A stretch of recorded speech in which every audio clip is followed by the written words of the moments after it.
Olá, eu sou a Fabiana e hoje eu vou ler para você o capítulo 21 do livro Sexo e Destino, equivalente ao capítulo 7 da segunda parte. 2 semanas precisamente sobre o desastre em Copacabana e Marita amanheceu preparada à desencarnação. Moreira inspirava piedade. Aqueles dias abençoados de ensinamento e dor lhe haviam alterado a vida íntima. Percebendo que a menina entrara nos derradeiros lances da decadência orgânica, chorava consternado. Marita desligava-se pouco e pouco de toda a relação com o mundo corpóreo. Nem mesmo o calor daquele amigo generoso que a sustentava, qual se lhe ofertasse um pulmão suplementar, a interessava mais.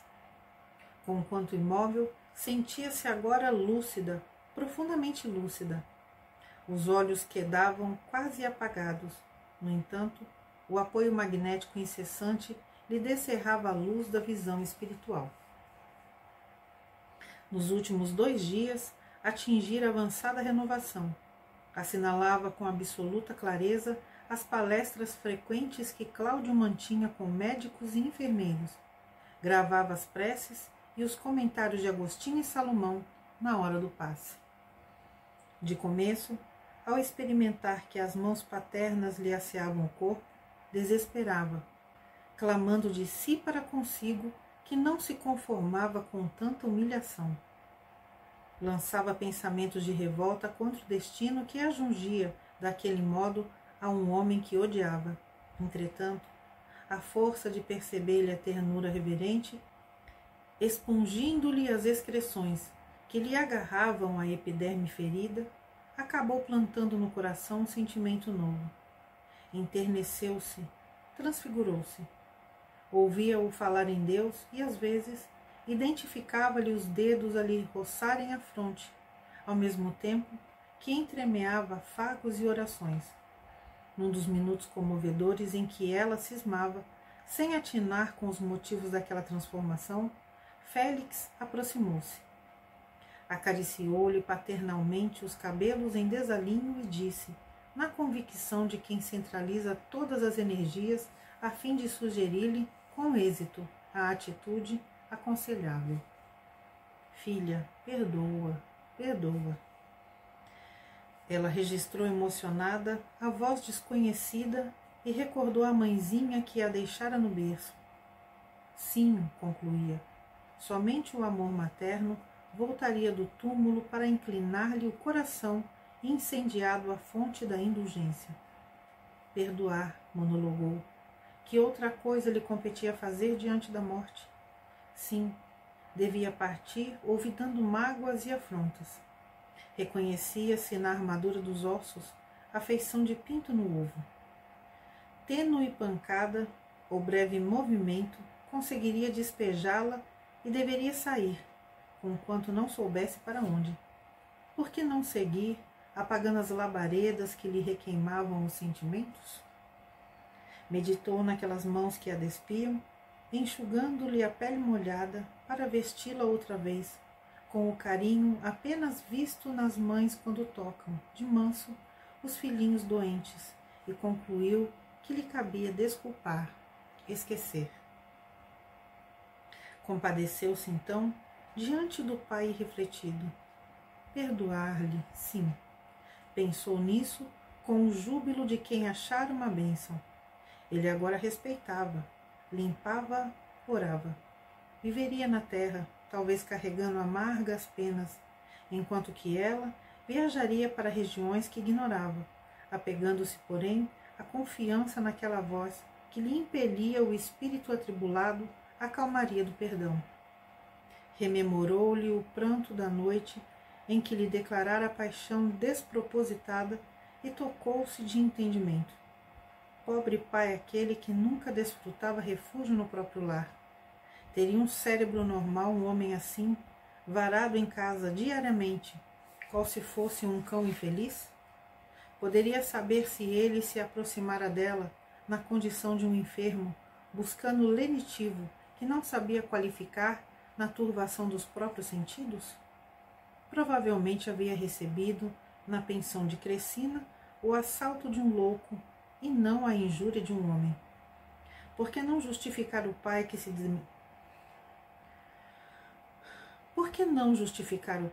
dementara?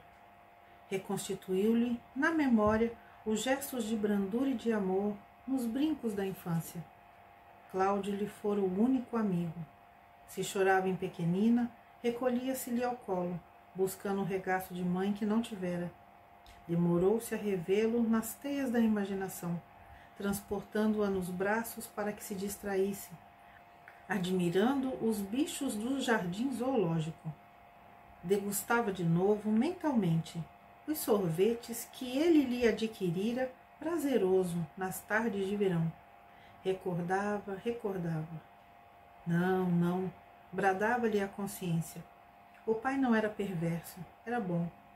Como recusar-lhe compaixão se Dona Márcia o abandonava, se Marina lhe evitava a presença? De certo, sofrera muito antes de conturbar-se. Como não exculpar a loucura de uma noite num benfeitor de 20 anos? Por que não morrer abençoando semelhante dedicação? De que modo condená-lo se ele, Cláudio, prosseguia ali, paciente e abnegado, tolerando-a? Recordou a mãe adotiva. Imaginou-se à frente da irmã e aspirou em espírito a reconciliação com elas. Quem afirmaria que Dona Márcia e Marina também não estivesse sobre desequilíbrios ocultos? Quem diria com certeza que não fossem doentes? Naquele instante em que se harmonizava com Cláudio, queria igualmente conciliar-se com ambas.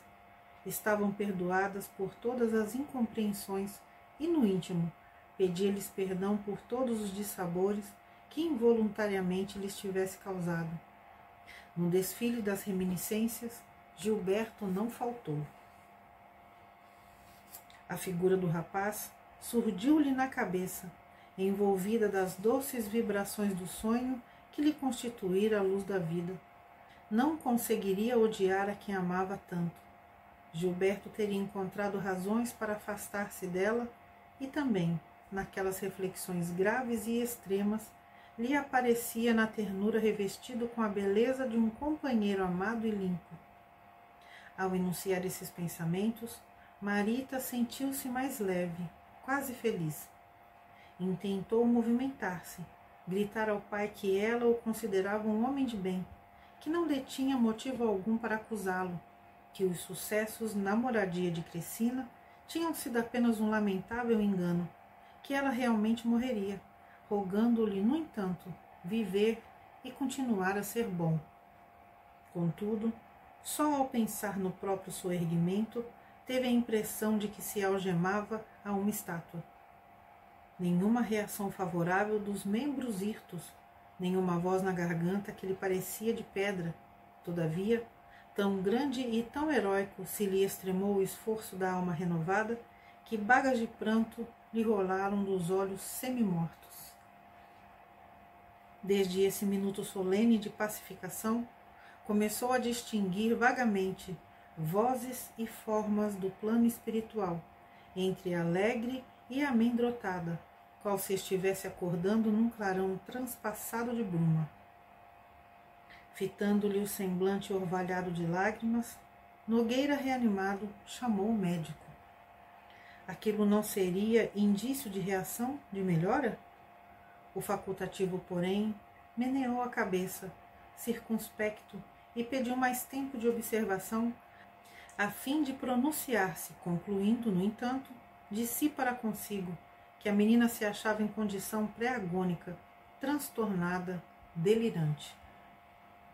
Clareado o dia que antecedeu a noite da desencarnação, o clínico prestimoso convidou Cláudio ao entendimento e comunicou-lhe, por fim, que a moça não mais viveria muitas horas. Para a ciência, tudo terminava. Que ele, pai afetuoso e crente, orasse segundo a fé que alimentava no coração, buscando forças. Nogueira baixou os olhos e agradeceu, humilde. Telefonou para Agostinho e Salomão, participando-lhes o aviso. Os amigos vieram à noitinha. Rogou orassem por ele queria ser digno da fé que aceitara. Pela primeira vez, pediu um passe em favor de si mesmo. Baixou os olhos e espalmou as mãos para recebê-lo, imitando o gesto de uma criança infeliz, suplicando uma esmola.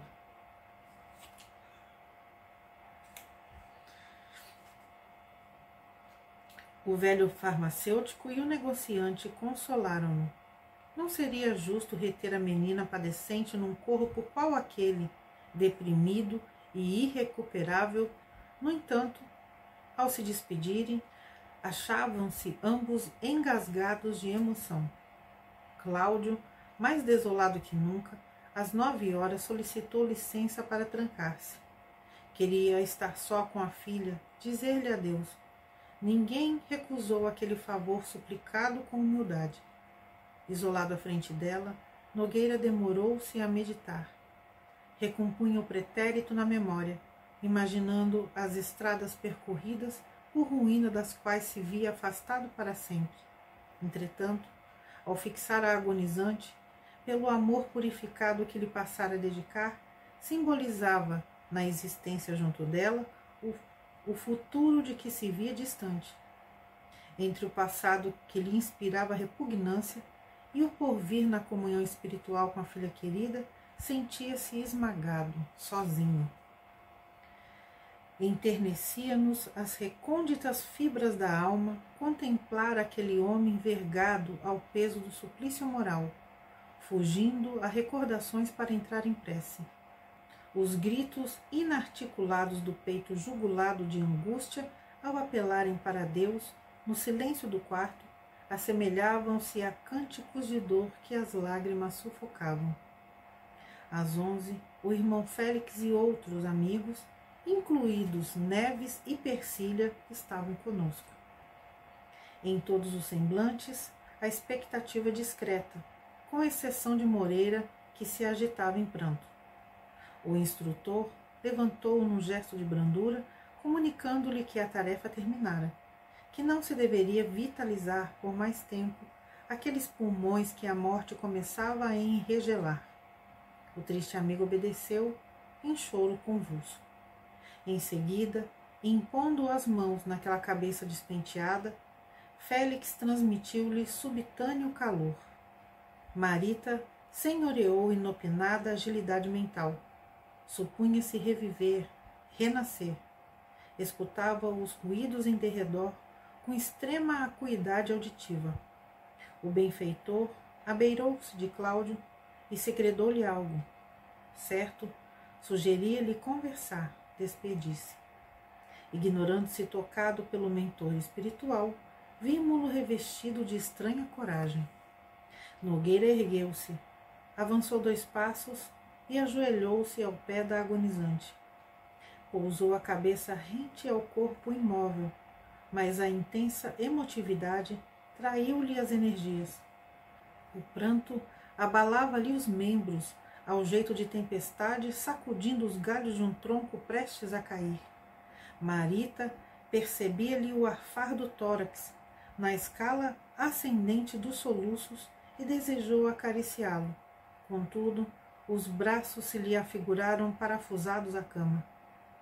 Amparado nas forças magnéticas de Félix, que passou a apoiá-lo inteiramente, Cláudio cobrou ânimo, recolhendo o exemplar de O Evangelho segundo o Espiritismo, que deixara na cadeira próxima, e falou com voz trêmula. Filha do meu coração, se você me escuta, atenda a seu pai por piedade, perdoe-me. Não sei se você sabe que estou transformado. Conheci Jesus, minha filha. E sei hoje que Deus é misericórdia, que ninguém morre, ninguém. Sei que a justiça está em nós mesmos, que sofremos pelos males que praticamos, mas Deus não nos recusa o resgate. Compreendo o mal que fiz a você, sou um criminoso, nada mais. Pense, minha filha, no remorso que carregarei pelo resto da vida. Você sabe que vou agora caminhar sem ninguém, aguentando a solidão que mereço. Onde você estiver, compadeça-se de seu pai. Confie em Jesus e nos bons espíritos. Eles sabem que você não se suicidou. Sabem que sou um assassino.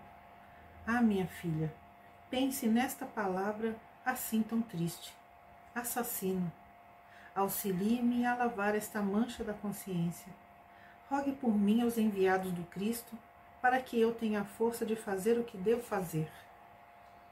Cláudio fez ligeira pausa, ao ver que o rosto da filha se cobria de lágrimas e, ansiando reconhecê-la devolvida à própria consciência, para que lhe assinalasse a renovação, guardou a íntima certeza de que ela o escutava, em plena lucidez, bendizendo-lhe os votos de melhoria. Aflito e expectante, na convicção de que estava sendo ouvido e entendido, continuou: apesar de tudo, filha querida, não fique triste com minha súplica. Sou um réu, mas tenho esperança. Veja a revelação de Jesus que eu achei. Em seguida, com as mãos trementes, num gesto de piedosa confiança, colocou-lhe o livro na destra inerme. A filha desperta registrou a presença do volume sobre os dedos inteiriçados e respondeu com um pranto mais vivo, mais copioso. Nogueira, encorajado por aquela manifestação de inteligência, levantou a voz e rogou-lhe escutasse o que tinha a dizer. Declarando saber-se diante de amigos espirituais que lhe testemunhariam a sinceridade e certo de que empenhava a própria alma nas afirmações que se dispunha a formular, abriu-se a filha. Confessou ali diante dela todas as faltas de que se acusava. Relatou-lhe o drama de Aracélia.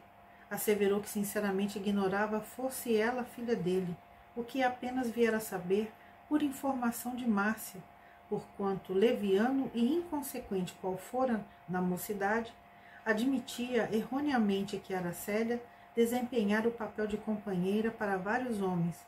Participou-lhe que a esposa o chamara à realidade na noite terrível em casa de Crescina. Descreveu como se abatera, atormentado pelo arrependimento, desde que a vira prostrada. Implorava-lhe perdão por havê-la induzido ao suicídio. Comunicou-lhe haver lido e aprendido muito sobre reencarnação desde o primeiro dia de hospital, e asseverou-se persuadido de que ambos se achavam ligados, através de múltiplas existências. Disse que a paixão alimentada por ele teria sido fruto da invigilância e da crueldade que ainda trazia no coração. Acrescentava, porém, ali, ante os padecimentos dela, que lhe constituíam sentença de dor inapelável, que prometia regenerar-se por mais áspero o reajuste. Fim da longa exposição, que Marita assinalou, compungidamente, frase por frase, Nogueira retirou o livro da mão pequenina e desencarnada, rematando em choro convulsivo. Tenho orado e tenho recebido a misericórdia de Deus para mim, malfeitor. Mas, se a bondade infinita me pode favorecer ainda com nova esmola, abençoe-me, filha querida. Dê-me um sinal de benevolência antes de partir. Se você está ouvindo o réu que sou, acompanhe-me neste desejo, ore também. Rogue a Deus forças, mova um dedo só, para que eu saiba que você perdoou a seu pai. Não me deixe na incerteza, agora que vou recomeçar o destino. Entregue as consequências de minhas próprias faltas.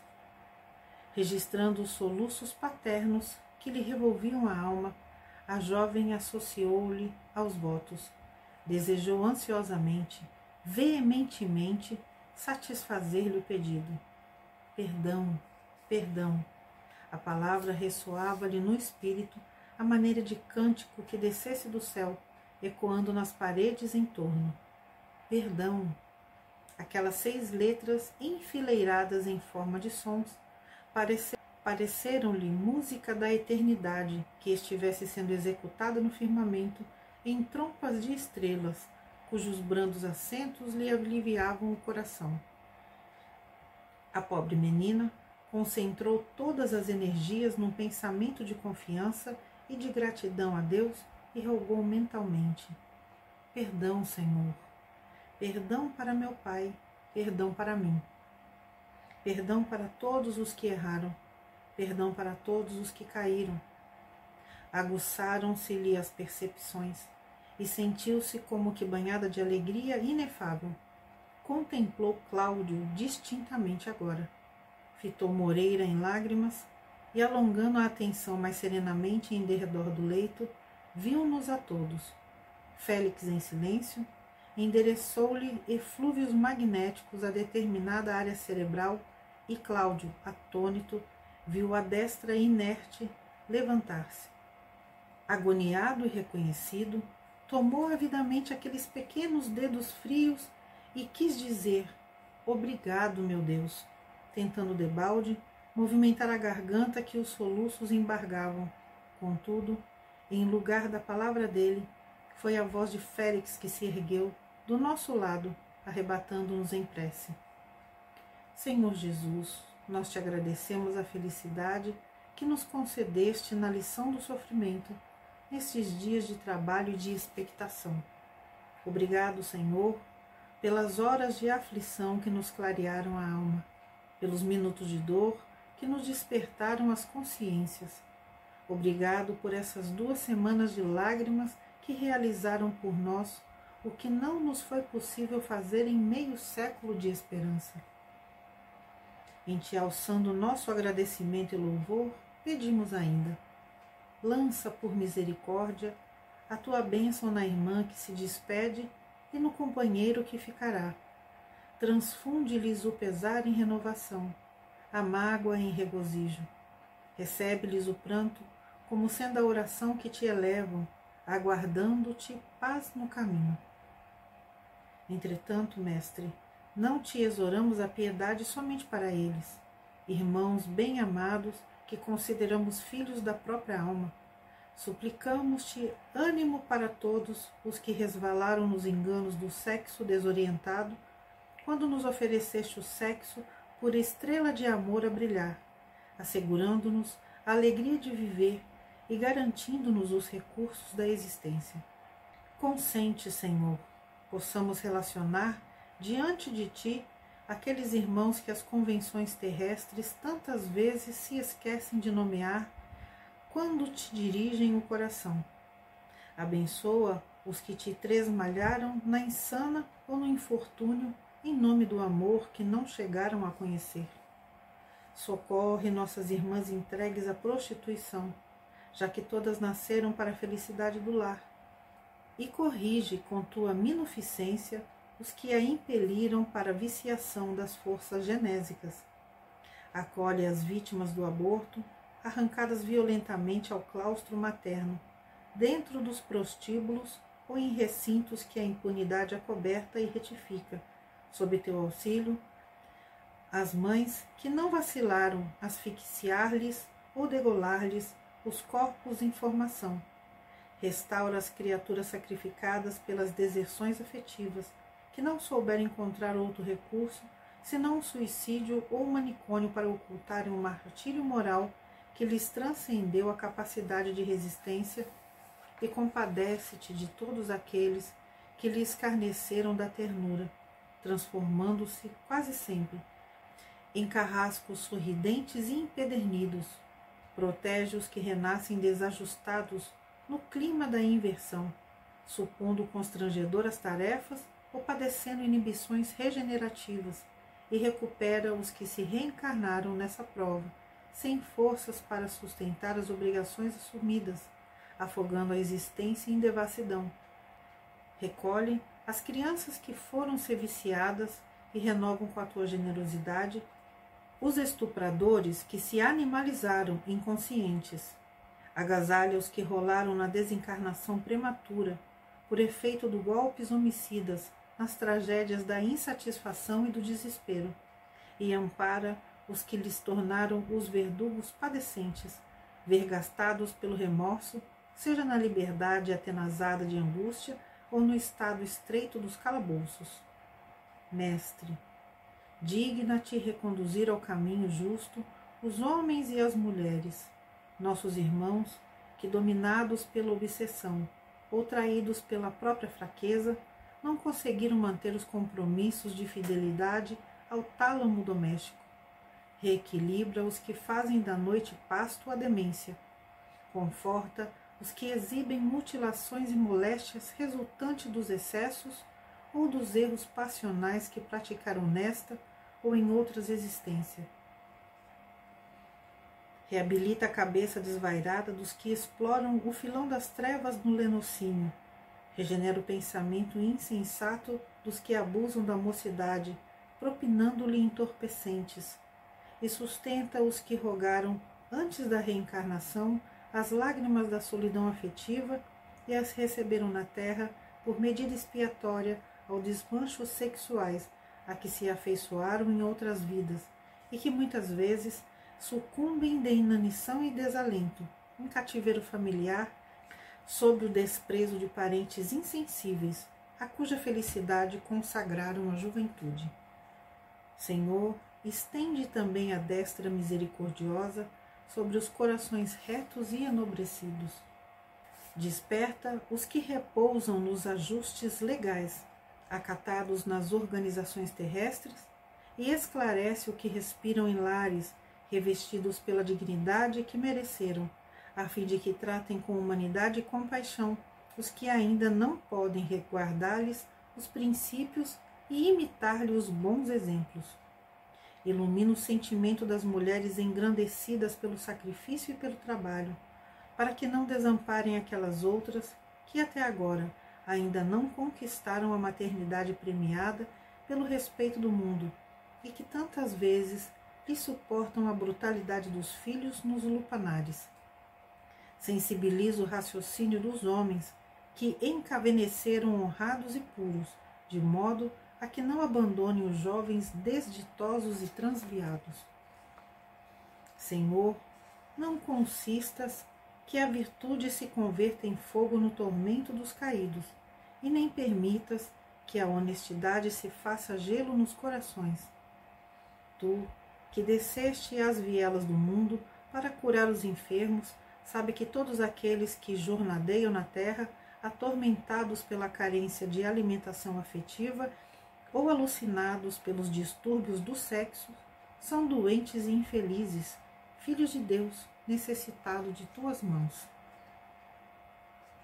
Necessitados de tuas mãos. Inspira-nos em nossas relações uns com os outros e clareia-nos o entendimento para que saibamos ser agradecidos à tua bondade para sempre. Quando Félix emudeceu, o compartimento demorava-se invadido pelo clarão que se lhe exteriorizava do peito. Contudo, não éramos somente nós, os comandados dele, que trazíamos ali o espírito subjugado por intensa emoção. Todas as entidades desencarnadas em serviço no estabelecimento, mesmo as que se vinculavam a outros cultos religiosos, se perfilavam à frente do acanhado recinto, discretas e atenciosas. Espíritos ignorantes e vampirizadores, em trânsito nos sítios adjacentes, acorreram para junto de nós, atraídos pelos jorros de luz solar que o aposento irradiava em todas as direções, e muitos deles, a curta distância, baixavam a fronte emocionados e reverentes. Aquele quarto da venerável instituição socorrista, em plena noite, na Rua do Resende, assemelhava-se a fulgurante coração de alvenaria, constelado de amor. Cláudio nada ouvia, mas empolgado pelas vibrações balsâmicas do ambiente, chorava de manso, percebendo a mão gélida que se colara às dele, afrouxando a pressão do adeus. Agoniado, fitou o semblante da filha e notou que o pallor da morte nele esboçava o derradeiro sorriso. Levantou-se e cerrou cuidadosamente aquelas pálpebras fatigadas, orvalhando-as de lágrimas. No entanto, renteando com ele, Moreira não continha os soluços. Telmo aplicava passes anestesiantes à jovem, e um médico espiritual, que se nos incorporara ao trabalho de equipe, cortou os últimos ligamentos que ainda retinha a alma cativa ao corpo inerme. Quando viu Marita liberta e agasalhada nos braços de Félix, figurando-se uma criança cansada e adormecida, Moreira, na aflição e na humildade dos que se olvidam integralmente para destacarem os que mais amam, indagou desolado: Irmão Félix, que farei doravante, inútil como sou? Moreira respondeu o instrutor, abençoando-o com o olhar: somos uma família só. Muito em breve terás o necessário de modo a retomar o convívio de Marita, que pede agora paz e refazimento, mas antes somos nós os companheiros que te pedem auxílio. Marina sofre, precisamos libertá-la. Contamos contigo como quem tudo espera de um amigo, de um irmão. O ex-assessor de Cláudio, ansiando patentear correta submissão, pôs-se genuflexo e deixou pender a fronte, confundido ao reconhecer que o orientador lhe rogava sanar uma brecha que ele, Moreira, havia agravado, e prometeu em pranto atender à obrigação que lhe se indicava. Tudo o que anelava agora, acentuou, era aprender, auxiliar, dedicar-se ao bem, trabalhar. Felizes da terra, quando passarde ao pé dos leitos de quantos atravessam prolongada agonia, afastai do pensamento a ideia de lhes acelerardes a morte, ladeando esses corpos amarrotados, e por trás dessas bocas mudas, benfeitores do plano espiritual articulam providências, executam encargos nobilitantes, pronunciam orações e estendem braços amigos. Ignorais por agora o valor de alguns minutos de reconsideração para o viajor que inspira a examinar os caminhos percorridos antes do regresso ao aconchego do lar. Se não vos sentis capacitado, a oferecer-lhes uma frase de consolação ou socorro de uma prece, afastai-vos e deixai-o em paz. As lágrimas que derramam são pérolas de esperança com que as luzes de outras auroras lhes rociam a face. Esses gemidos que se arrastam do peito aos lábios, semelhando soluços encarcerados no coração, quase sempre traduzem cânticos de alegria à frente da imortalidade que lhes fulgura do além. Companheiros do mundo, que ainda trazeis a visão limitada aos arcabouços da carne, por amor ao vossos sentimentos mais caro, dai consolo e silêncio, simpatia e veneração aos que se abeiram do túmulo. Eles não são as múmias torturadas que os vossos olhos contemplam, destinadas à lousa que a poeira carcome.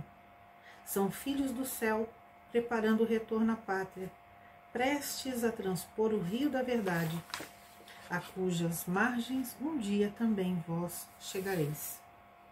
Ao entardecer, Agostinho e Salomão acompanharam Cláudio e os despojos da filha até o caju. Cerimônia simples que a prece consagrou.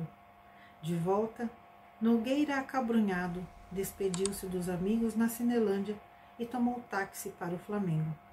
Alcançou o prédio, subiu e, sequioso de companhia, abriu a porta. Vasculhou peça por peça e sentiu frio no corpo e na alma. No apartamento deserto não havia ninguém. Aqui termina o capítulo 21. Até o próximo vídeo. Tchau, tchau.